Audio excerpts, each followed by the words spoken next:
उत्तर प्रदेश सरकार ने एक अध्यादेश आज जारी किया है जिस पर राज्यपाल ने मुहर लगा दी, लफ्ज से हाथ को लेकर उसमें बड़े सजा का प्रावधान किया है सरकार ने, और योगी सरकार इसको सबसे बड़ी उपलब्धि मान रही है। भारतीय जनता पार्टी की सरकार, भारतीय जनता पार्टी के लोग, उनसे अच्छा झूठ, उनसे बड़ा झूठ कोई बोल नहीं सकता। आज एक अखबार में, मैंने बहुत ही प्रतिष्ठित अखबार में, और तमाम जो आज प्रतिष्ठित अखबार हैं उनमें खबर मैंने पढ़ी कि भारतीय जनता पार्टी की सरकार ने ऐसा फैसला लिया है कि 2022 तक, अगले वर्ष तक, अगले से अगले वर्ष जब आएगा तो उत्तर प्रदेश में 10,000 मेगावाट की बिजली का उत्पादन हो जाएगा, वो भी सोलर एनर्जी का। जो कानून हमसे आप पूछ रहे हो, कानून के बारे में, कभी आप मुख्यमंत्री जी से पूछिए कि क्या वो सोलर पैनल के बारे में कुछ जानते हैं? 10,000 मेगावाट बढ़ा देंगे, भूल जाइए 10,000 मेगावाट। इस देश के राष्ट्रपति रहे 2 बार, और उस समय की समाजवादी सरकार ने कन्नौज में एक बहुत छोटा सा प्लांट लगाया था जिससे वहाँ के गांव को 24 घंटे बिजली फ्री मिलती थी, जिसमें उनका ट्यूबवेल चलता था, चक्की चलती थी, या उनकी जितनी भी ज़रूरत की चीज़ों की आवश्यकता थी बिजली की, उसकी पूरी पूर्ति वो प्लांट करता था। वो कुछ मामूली वॉट का होगा। आप उस गांव की फ्री बिजली को काट दिया आपने। आपकी जिम्मेदारी ये होती कि जो समाजवादी पार्टी की सरकार ने वो व्यवस्था लागू की है, अगर वो अच्छी व्यवस्था है तो पूरे उत्तर प्रदेश में क्यों नहीं फ्री बिजली दे पा रहे हो? अगर वो व्यवस्था लागू करते तो आज शायद हमारा किसान खुशहाल होता।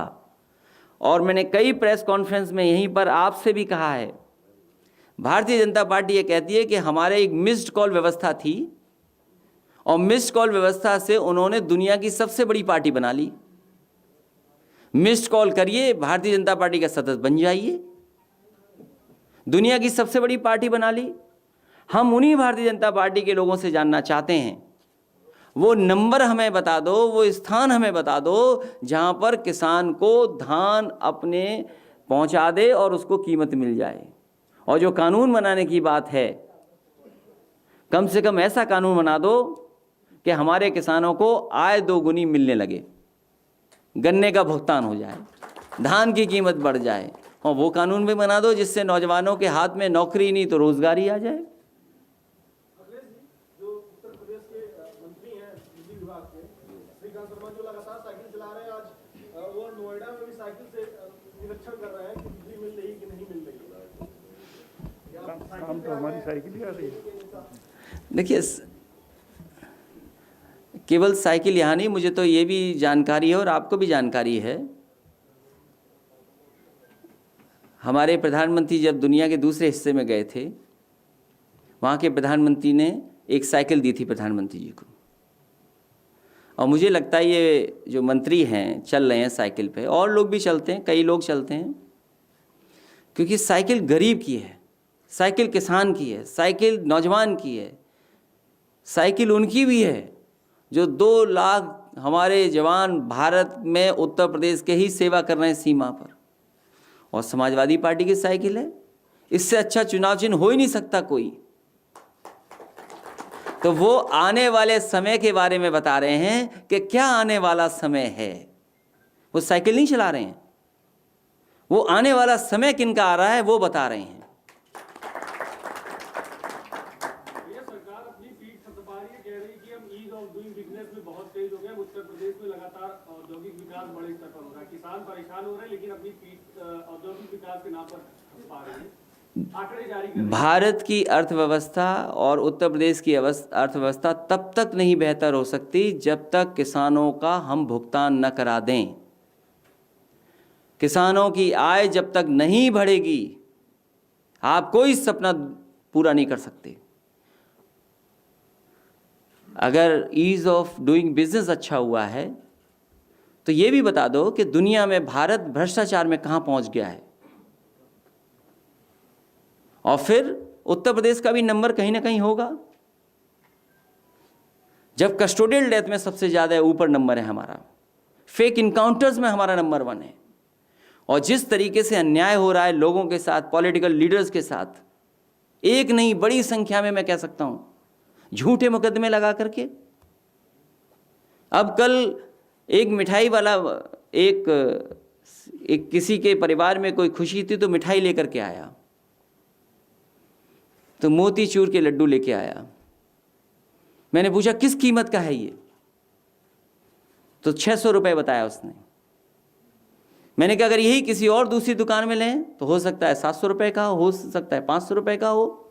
एक शहर में कई दुकानें ऐसी मिल सकती हैं जहां पर एक ही तरह का लड्डू न जाने कितनी कीमत का हो। है कि नहीं है ये बताओ।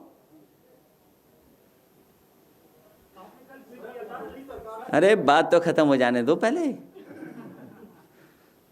तुम भी पहले से मन बना के आए हो क्या? तो आप जांच करो, किसी की भी कुछ भी कर सकते हैं आप जिसकी जांच करना चाहो। हम कुछ भी कहें आप मानेंगे, वो तैयार ही नहीं है। आप लोगों के घर तोड़े जा रहे हैं, लोगों के सब कुछ, लेकिन अपना नक्शा कब पास करा ये बताते ही नहीं है। यहां जितने लोग बैठे हैं, बहुत सारे लोगों के किसी के नक्शे पास नहीं है। गांव में तो किसी की जमीन के कागज नहीं हो ना नक्शा पास है। जो हमारे दादा परदादाओं ने घर बनाए हैं उनके नक्शे ही नहीं हुआ करते थे और जमीन के कागज नहीं होते थे। ये गरीब तो भूल जाइए, आपके उत्तर प्रदेश में बड़े बड़े राजा महाराजाओं के पास जमीन के कागज नहीं है। तो आप जो चाहते हैं वो कर रहे हैं। अगले महीने जब सदन में बात होगी, बिल आएगा तो उस पे आप लोग का स्टैंड क्या होगा? क्योंकि आज तो अप्रूवल मिल गया होगा। समाजवादी पार्टी ऐसे किसी कानून के पक्ष में नहीं, पूरी तरीके से विरोध करेगी समाजवादी पार्टी। और सरकार से ये पूछेगी कि किसान की आय बढ़ाने वाला कानून सरकार कब ला रही है। सरकार आने तक वापस लेंगे क्या ये लग वाला काम? आज तक आप पूछो। एसआईटी की रिपोर्ट में पाया गया आजम खान साहब जर्नलिज्म भर्ती वाले में दोषी हैं और जांच हो रही थी तो ये भी आ गया था कि उस वक्त आपके निर्देश पे सभी करते हैं। मैं आपसे कहना चाहता हूं, जांच इस बात की भी हो, आज लखनऊ में सबसे शानदार सुंदर अच्छा मॉल बना हुआ है। समाजवादी सरकार ने अपने सरकार के खजाने से लगाया है। सरकार के खजाने से, सरकार के खजाने से, सरकार का मॉल था। आज कीमत पता करिए क्या कीमत थी। आप बताइए, डिप्टी सीएम ने पत्र लिख करके कहा कि मुख्यमंत्री ने गलत किया या सरकार से गलत फैसला हुआ है, इसकी जांच होनी चाहिए। क्या जांच हुई उसकी? आपके अधिकारी हैं, आप जो कह दोगे वो मानेंगे। ये कौन सी नई बात है सरकार में? सब अधिकारी आपके हैं। आप कभी सोचिए कि ये वो सरकार है जिसके एक अधिकारी दूसरे अधिकारी पे भ्रष्टाचार का आरोप लगा रहे हों। नहीं लगाए क्या आरोप? ये सरकार वो है, किसी को भी फंसा सकती, किसी को भी जेल भेज सकती है। और आप क्यों पूछते हो? आपके कई साथी जेल चले गए जिन्होंने कहा कि दाल में पानी है, दाल नहीं है। जेल गए कि नहीं गए बताओ?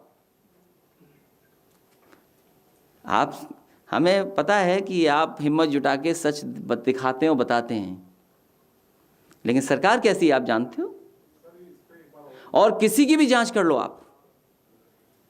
ये सरकारों का पुराना तरीका है, कोई नया तरीका नहीं है किसी को परेशान करना। और जहां तक मोहम्मद आजम खान साहब की बात है, उनके साथ इतना अन्याय हो रहा है जिसकी आप कल्पना नहीं कर सकते।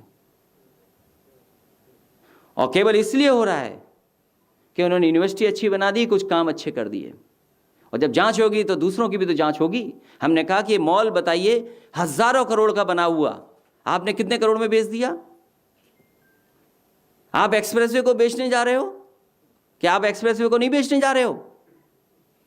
आपने टोल किसको दे दिया?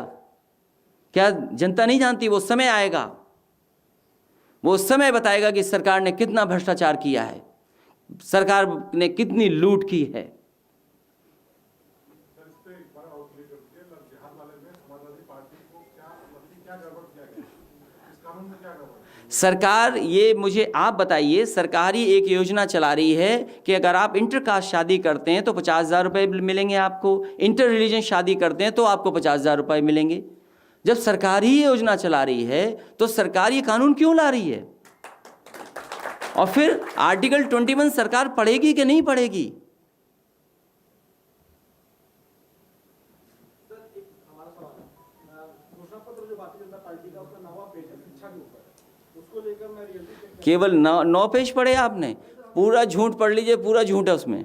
9वां हम एक पेज पढ़ पाते हैं, क्योंकि एक पेज जब पढ़ते हैं उसका रियलिटी चेक कर लेते हैं, तो 9वां पेज का मैंने रियलिटी चेक किया, उसके लिए लखनऊ यूनिवर्सिटी गया, उसी दिन प्रधानमंत्री जी का वर्चुअल रैली थी वहाँ पे आ रहे हैं। मैंने छात्रों से पूछा किसी एक भी काम हुआ है, तो छात्रों को कहना था उसमें एक भी काम नहीं हुआ है।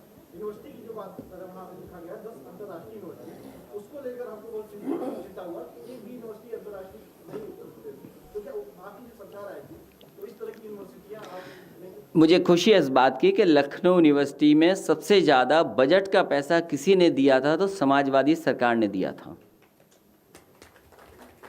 उसको आप ऑन रिकॉर्ड निकाल लीजिए। और सबसे ज़्यादा लैपटॉप भी अगर किसी ने यूनिवर्सिटी में बच्चों को आगे बढ़ने के लिए, पढ़ने के लिए अगर किसी ने दिया है तो समाजवादी सरकार ने दिया। और एक शानदार मेट्रो उसके सामने से निकल के जा रही है, वो भी समाजवादी पार्टी की देन है। आपको सोचना ये चाहिए, जितनी मेट्रो समाजवादी सरकार ने बनाई, जहां तक जाती है वहां से वापस मेट्रो लौट आती है। ये सरकार उससे आगे नहीं बढ़ा पाई। जिन शहरों में हम समाजवादी सरकार ने दी मेट्रो, चाहे वो कानपुर हो चाहे आगरा हो, उसको अभी पूरा नहीं कर पाए हैं। ये वही समाजवादी पार्टी की सरकार का चल रहा है। हमें तो मुख्यमंत्री से ये देखना है कि मुख्यमंत्री जी ने 2 मेट्रो अनाउंस की थी, आप भूल गए होंगे, मुझे तो याद है, एक झांसी में और एक लगता है गोरखपुर में। और उन्होंने जो बुंदेलखंड एक्सप्रेसवे भी दिया, उनके घोषणा पत्र में नहीं था। वो समाजवादियों का चोरी करके, नकल कर करके बना रहे हैं और वो आकर के हमारे घर में जोड़ दिया। मुख्यमंत्री आज हैदराबाद गए हैं प्रचार करने के लिए, उनकी लोकप्रियता इतनी ज्यादा है, जब इनके लोकप्रिय मुख्यमंत्री 2022 में कैसे हरा पाएंगे?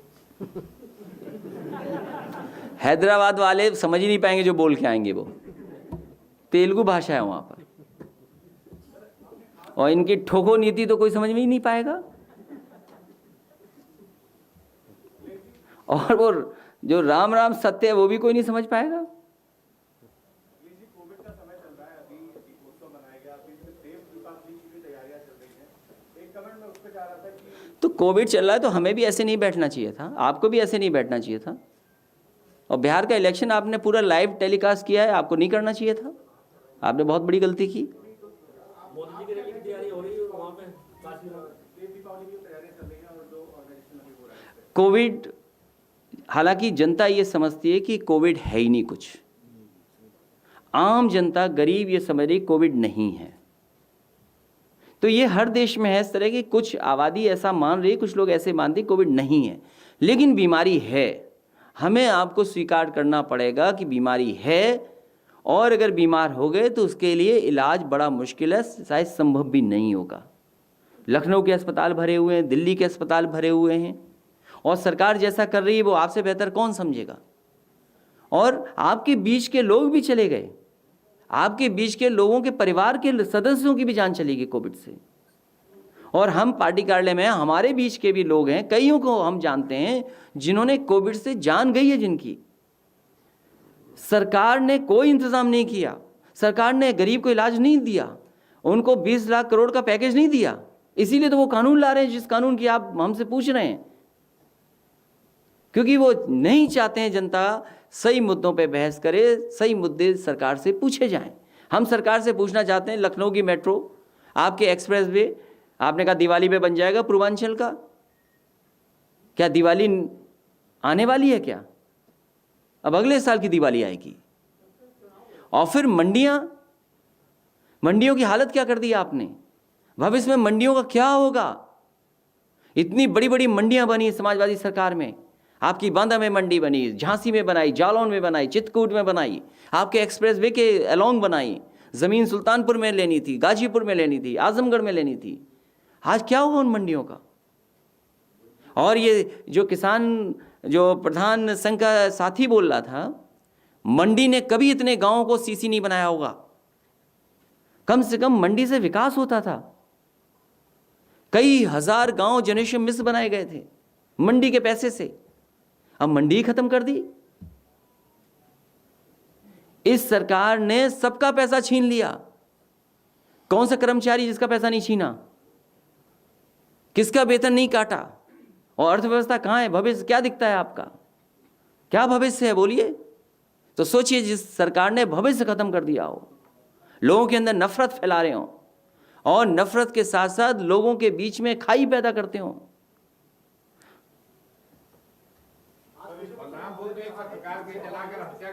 मुझे सुनने में आया है कि एक पत्रकार को जिंदा जला दिया। ये देखिए आप, ये देखिए आप। और जिंदा ही नहीं है। आप बताइए क्या घटनाएं हो रही हैं?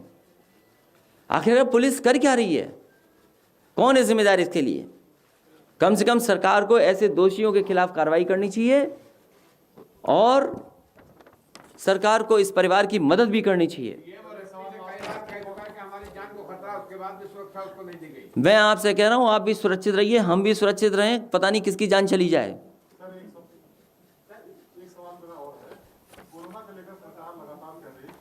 सरकार कोरोना को लेकर के झूठ बोल रही है। सरकार झूठ बोल रही है। कोरोना के आंकड़ों को लेकर के झूठ बोल रही है सरकार।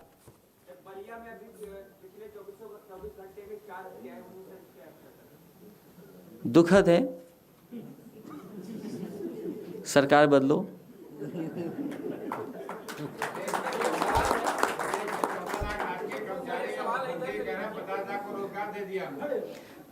ना 1 करोड़ को मिला, ना 50 लाख को मिला।